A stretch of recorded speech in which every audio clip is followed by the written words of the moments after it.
To my black girls, in particular, my black women pursuing STEM, currently in STEM, working in STEM, I see you. I am so incredibly proud of you. I know how difficult it is because I'm living it every day, baby. Hey y'all, welcome back to my YouTube channel. If you are new here, please take time to subscribe down below, hit the little button so you don't miss any of my content. If you came back, hey mamas. Today's video is going to be a little bit different, but before I get into it, hello, my name is Camille Smith. I am a chemical engineer, social entrepreneur, and content creator based here in Philadelphia, and I really wanted to take time to actually explain the first thing that I mentioned, being a chemical engineer, my journey, things and tips and tricks that I've learned along the way, and just really dive deep into being a black woman in STEM because I've gotten so many questions about it. And with my organization STEM Social, helping aspiring and established black STEM professionals, it's always something that I tend to talk about. So this can kind of be the starting point of you tapping into this portion of myself. I'm going to answer some frequently asked questions about myself and being a chemical engineer. First and foremost, I'm going to give you guys a little bit of a background on my academic education. So initially in high school, I was super interested in chemistry. Fun fact, I actually was not very good at science. Growing up in my school district, we had academic accelerated honors, and then high school was AP classes that you could take as well. Up until 7th grade, I was in all honors except for science. I was actually in academic science. And my 8th grade year, my dad actually overrode my teacher's recommendation to put me in academic science in 8th grade, to put me actually in honor science in 8th grade. So honors science in 8th grade was like a very pivotal time in my academic career, way more than I thought it actually could have been or would have been. That was the year that we learned about like earth sciences and clouds and all this good stuff. So I have an unreasonable amount of knowledge about clouds if y'all want to talk about it in the comments. But after that, it really opened up my world to science, just being interested in how, the world works. And from honors science in 8th grade, I went into honors bio in 9th grade, honors chemistry, what was after that? Honors physics, and then AP chemistry. In my high school, I was kind of known as, nerdy. I was super, into science, but I also love math as well. I was always pretty good at math. I'll say like pre-calc kind of tripped me up a little bit, but actual calculus, really, really liked it. I actually took AP Calculus AB in high school. I just want to use that as like the basis of which I, applied to colleges. So my senior year of high school, I applied to 8 different universities. I actually applied to 7 of the 8 as a chemistry major, and I applied to Villanova University, which is the university I went to, as a chemical engineer. The only reason that I chose chemical engineering, or I chose to declare chemical engineering, was because my dad kind of one-off mentioned it to me, said that because I was interested in chemistry and I was pretty good at math, decent at physics, maybe that'd be something I'd be interested in, and it's a pretty versatile industry. Had no idea what chemical engineers did. But I remember when I told my AP chemistry professor that I was gonna major in chemical engineering, she scoffed at me, said it was too hard. She said she was a chemical engineer and that I couldn't do it. So best believe I buckled down and I 100% declared chemical engineering and went into Villanova. So I started at Villanova as a chemical engineering major. Engineers had to declare their major officially second semester freshman year, but I declared, going in, you technically could be undecided engineering, but I knew I wanted to be a chemical engineer, or at least the idea of a chemical engineer. And at Villanova, I studied chemical engineering. I was on a pre-medical track because I was actually interested in being a doctor. We'll get into that a little bit later. And then I ended up graduating with 2 minors, a biochemical engineering minor and an ethics minor. Ethics was something that I just really, really enjoyed. I loved how discussion based it was. I liked how it stretched my mind in a different way. So, I chose to I chose to minor in ethics just because it felt different. And also there's a need for ethics in science that I feel like a lot of people overlook. So that's what, I studied at Villanova. Now, my experience in undergrad is quite literally the reason that I have 44K followers on TikTok. I said that to say I basically started telling stories about how my undergraduate experience was very difficult. It was very lonely. I dealt with a lot of discrimination during my 4 years, from peers as well as professors. And it was just really, really, really, really, really, really difficult. I learned a lot about myself. It definitely built character. So I feel like a lot of times when people like ask me like, oh, should I major in chemical engineering? Should I go into STEM? Should I do XYZ? I'm like, just know that it's difficult. I'm never going to sell you a dream and say that it's not hard. That there were not multiple times throughout my undergraduate career that I wanted to switch majors, that I did not want to do school anymore, that I felt defeated. I failed a class during undergrad. I failed organic chemistry too, which I also can get a little bit into as well. But, you know, I persevered and I was able to, you know, graduate on time, graduate in the 4 years, even with failing the class. I did not have, you know, a perfect GPA. I want to say I graduated with around like a 3.2 or so GPA, because every single semester I was maxing out with my chemical engineer, you know, core curriculum and my pre-med classes. So I remember one semester I literally was taking, mass transfer. I was taking this like really difficult lab that was like all technical report writing. I was taking organic chemistry too. I was taking some ethics requirements, and then I still on top of that had other chemie curriculum like electives that I had to take the same semester. Literally, I was taking a minimum of 18 credits each semester. Not saying that, you know, I was only studying. You know, I definitely had different clubs and activities I was a part of, but it was hard. We persevered, we graduated, you feel me? And now, you know, I feel it's my role, or I feel called to just talk about my experience, talk about my experience specific for me and how I identify as a Black woman, how I feel that, you know, changed things, how I feel that that might have impacted, you know, the outcomes of certain things. And you see that a lot on my TikTok, you know, page, and that's why I wanted to again make, you know, a specific longer form video for that.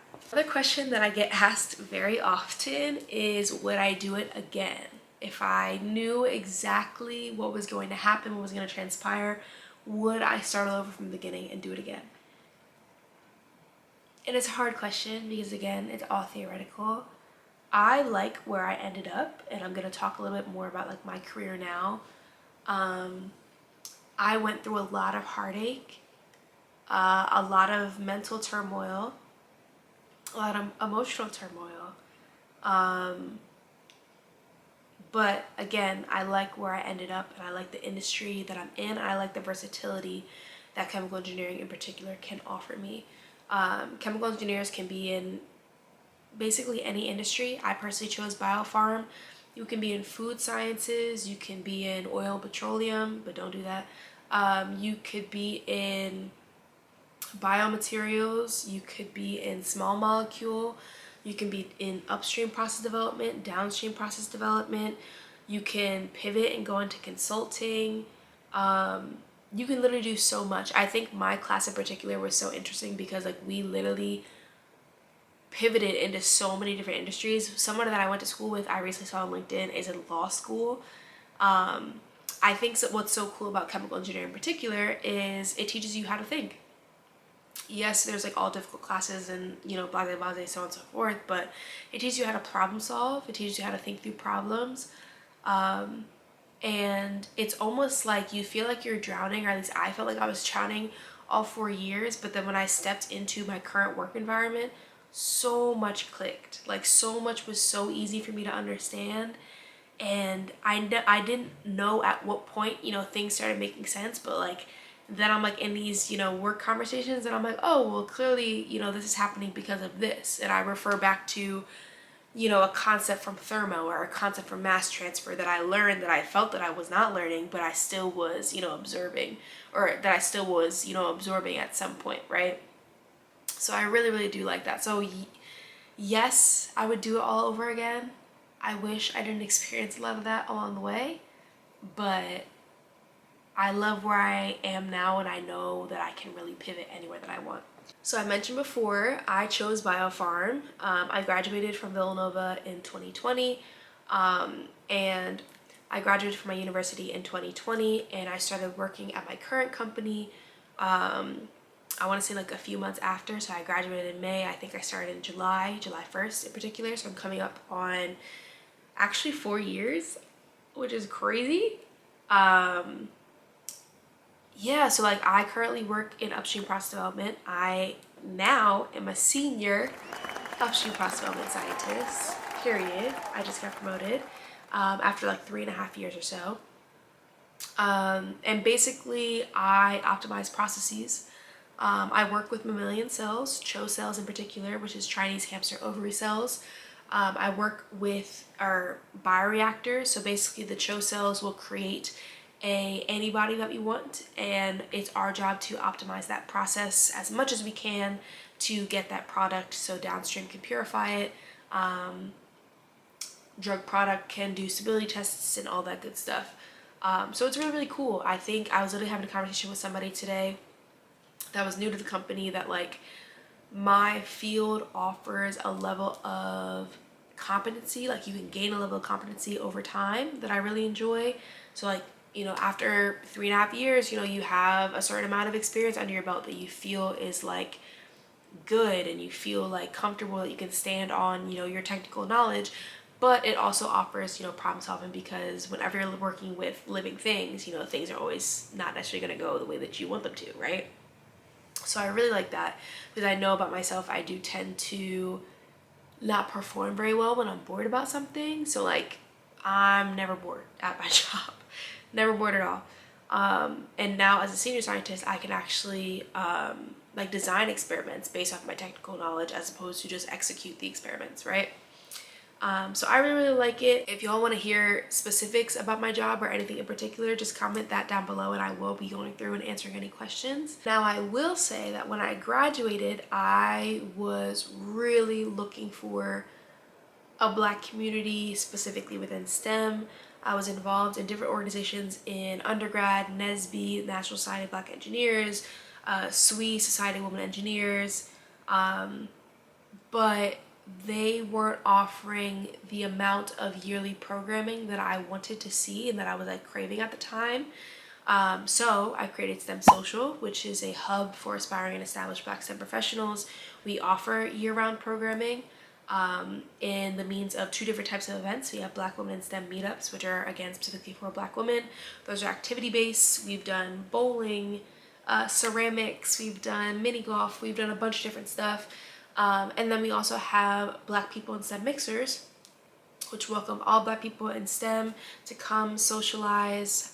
We usually have a venue, we cater food, we have drinks, so on and so forth. And it's, you know, a really, really good time. It's slightly, you know, larger, but something that I really wanted to keep at the focal point of STEM Social is the intimacy that we offer, you know, that our events are able to curate. We're actually curating a space that people leave with actual friends that they can, you know, call up, you know what I'm saying? So we travel to all these different cities around the United States, hopefully the world eventually, and create those environments so people, you know, Black people in STEM can meet one another. Because I feel like so often the loneliness that I explained that I was experiencing during my undergrad is the same thing that Black people in STEM experience in grad school, experience in their workplace, experience just in general. Because we're very, very spaced out. Literally only 9% of the STEM workforce is Black. So we have so much room to grow. We are here, and I don't want to communicate that we aren't, but STEM Social offers a space for us to be able to come together and, you know, meet one another and create those networks and build both personal and professional networks for ourselves. Depending on when you actually are watching this video, our first event is going to be February 24th, 2024 in Philly. I'm really excited about it. We have so many different event partners between the venue and the food caterer and the drinks and everything. Everything that's going to this event is Black owned, Black run, and I'm so excited about it. We're gonna be kicking off everything in Philly, and then we'll be announcing, you know, the rest of our events for the remainder of the year. A lot of work has gone into this. I now have a team of 20 plus people that are working towards bringing this programming to, you know, us as a community, and I'm just, again, very, very excited about it. So if that's something that's interesting to you, please head over to stemsocial.com. All the tickets and all the good stuff, and even scholarships and workshops that we offer, membership is also available all on our website. So definitely go over there and check it out. All right, now let's get into the hard-hitting questions, okay? Because I was actually asked this question recently. Do I think advanced degrees are necessary? No. Let me explain. I think you should go to grad school if you specifically are interested in that. Not your parents, not your friends, not your partner, nobody. You need to be interested in niching down on a specific area or getting a better understanding of something, because when I tell you that you're, especially after undergrad, oh my goodness, your parents wanting something for you, your friends wanting something for you, whoever, that is not gonna push you through that degree. Baby, I'm telling you. I'm telling you. I'm telling you. It's not gonna push you through.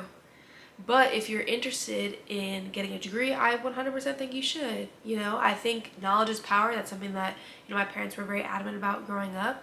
But only do it if you genuinely have an interest in it. Don't do it for other people.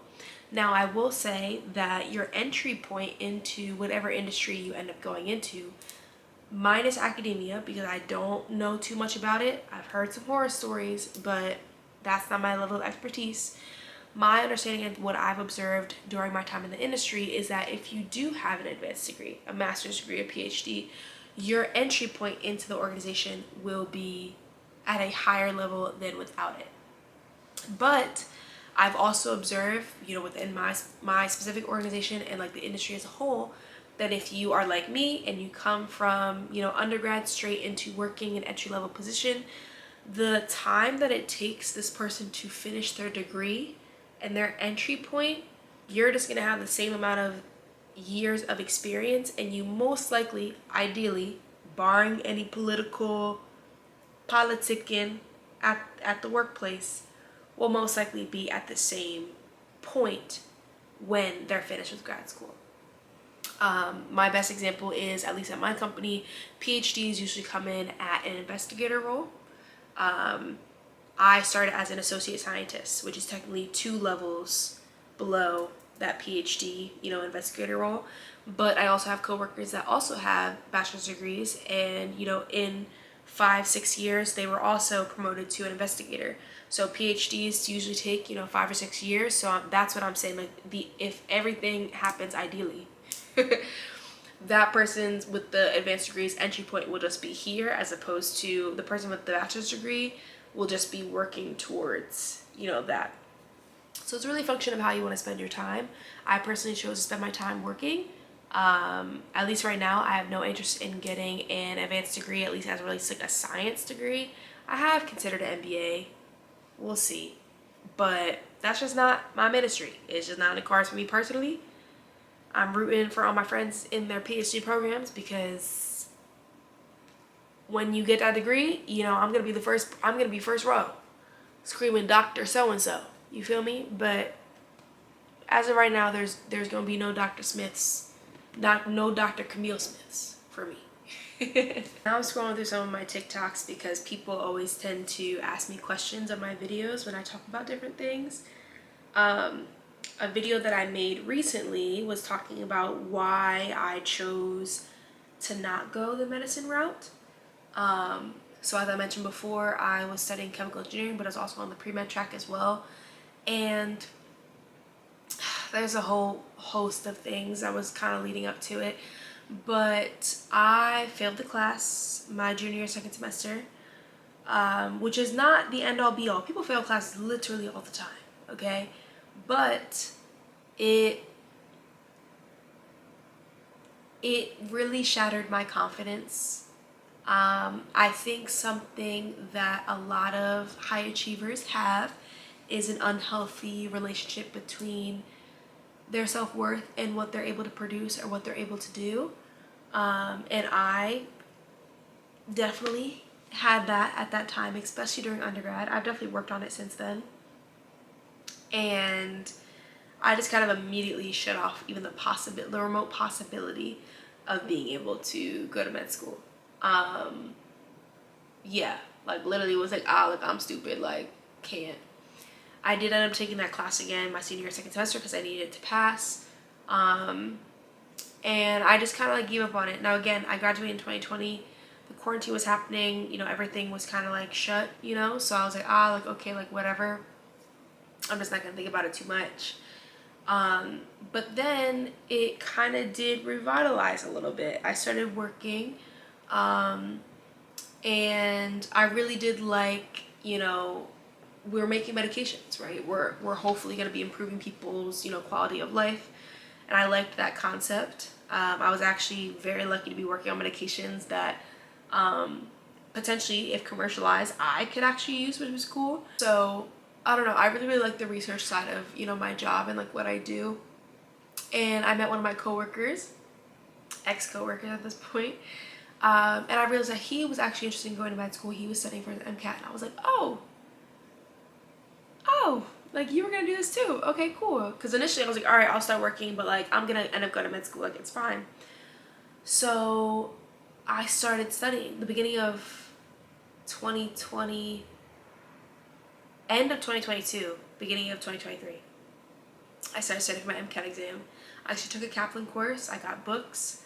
And I just started dreading it. I just started dreading it so much. I was taking practice exams and I was just hating it. Yeah, I hated it. So I did end up going through and scheduling my exam. My exam was supposed to be June 3rd. I didn't go to my exam. I literally woke up that day and I was like, nah, no. I was Googling, is it better to fail the exam or is it better not to show up? Is it better to da-da-da-da? I'm like, Camille, if you think about all this, don't take the exam. Don't even stress yourself out about it. You know what I'm saying? And I told my parents were like, girl, we're off that. We knew you didn't want to do this. We were waiting for you to tell me. I'm like, huh, what? Which I appreciated because again, like, you know, you can't always rely on, you know, people around you to tell you certain things. Like you do have to come to certain realizations by yourself. So I've just kind of like paused. I really haven't thought about, you know, I used to think about like patients all the time, and like growing up, some of my family members, you know, had, you know, certain illnesses or diseases, and you know, I was in hospitals and around doctors, and I still have the utmost respect, you know, for doctors, specifically nurses as well, healthcare professionals as a whole, but definitely nurses. My sister's a nurse. But I just didn't have a pull for it, and I realized that like me changing my mind, me not wanting to be a doctor, was not me failing myself. You can change your mind, you know. And I know that this is something that a lot of people deal with, especially black kids, I feel like, because when we're looking at professions, we really see like doctors, lawyers, and like teachers. But there's so much more that we can do. There's so much more that we can do. And again, STEM Social, one of the goals is just to introduce people to just different industries. Like there's so many things that you can do with your time, and so many things that hopefully can fulfill you, as well as, you know, help you pay the bills. You feel me? I didn't know anything about Biofarm until my senior year, second semester, for real, if I'm being honest. I took an elective, my registration time was poor, and I only could take this one class. It was gene therapy and research methods. I'll never forget that class. I was sitting there, I was learning stuff. I said, wait, these cells produce antibodies, and then we can turn that into medications to improve people's quality of life? What? Run that back.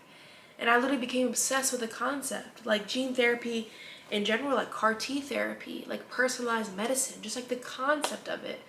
And I didn't know it. I didn't know anything about it until literally my senior year. So I say all this to say that like my journey to choosing against medicine, or at least not right now, has definitely been long, and it definitely hurt my feelings a little bit. But I feel so much more aligned now. Yeah, I feel so much more aligned. I feel so much more happy that I'm not wasting my energy thinking about something that I don't really want to do.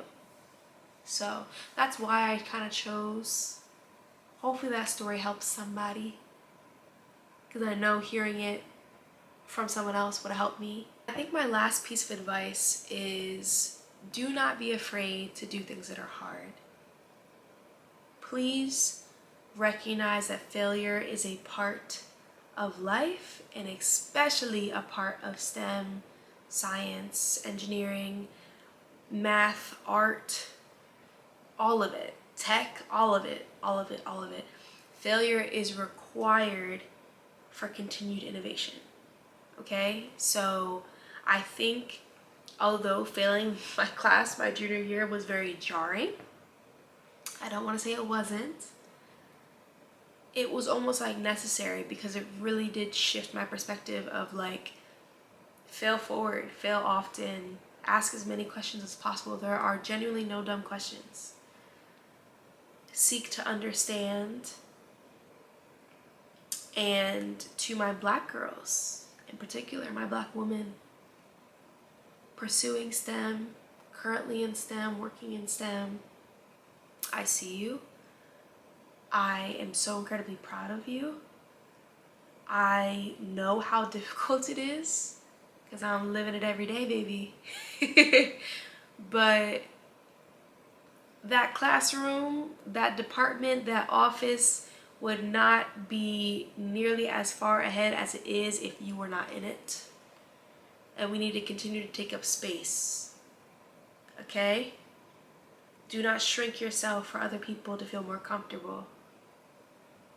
All right? And you also don't have to be a part of every single DEI initiative in the office. Leave it alone. Let somebody else do something. You feel me? That's more of a me thing than a you thing. But please let me know if you guys want to hear more about this side of me. Something that I pride myself on is I have many sides. You know, there's many things that, you know, make up me as a person, and this definitely is, you know, one of those sides. So if this is something that you want me to pour more into, on my LinkedIn page, I always post tips and tricks and things to know. On my TikTok, I post tips and tricks and things to know and story times. But my YouTube, my Instagram have kind of been just like my space to explore those other parts of me in a more creative sense. But I would love to talk, you know, to y'all more about my experience as a Black woman in STEM and experience as a chemical engineer, whether that be undergrad, whether it be professionally, whatever would be helpful to y'all. So, I love y'all. Thank you for watching this video. I'm currently on a cruise, so get ready for that YouTube video next week, next Sunday. And again, I really appreciate y'all rocking with me. And if you haven't liked, commented, subscribed by this point, please do so. We got some goals. We're trying to hit 5K by the end of the year. We're trying to be able to monetize. We're trying to get these watch hours, you feel me? But really it all relates back to y'all, you know, spending time to, you know, watch and learn me, and I can learn you. So appreciate y'all. Enjoy the rest of your Sunday, or enjoy the rest of your day, and I'll see y'all next video. Bye.